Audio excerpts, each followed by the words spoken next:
seal, tapos yung fibra na-repair, tapos yung cylinder head kasi lumubog yung mga valvula nito. Ayun, ayan na.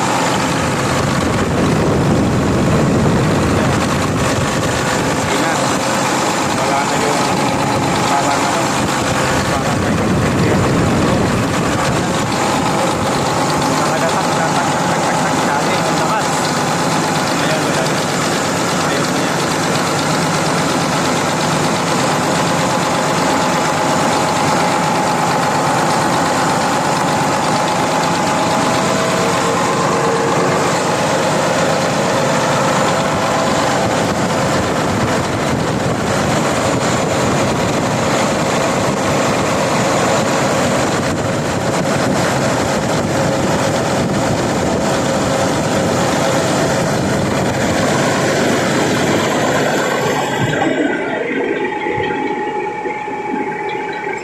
yung ano, wala yung takip, kaya nilagyan ko muna ng temporary ng plastic.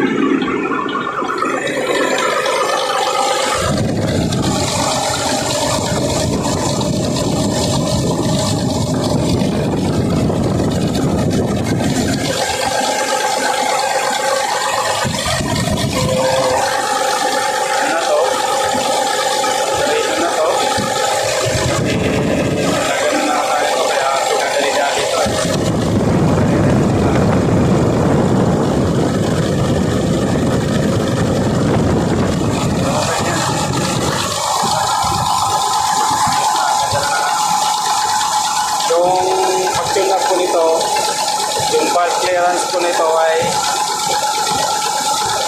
40 mm yung ano, yung sa intake valve, tapos sa exhaust valve is 60 mm.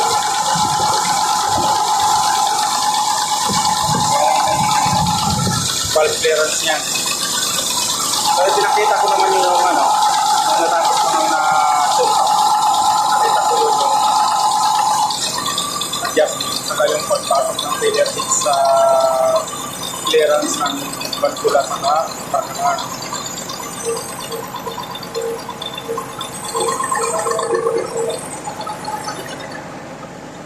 Okay naman.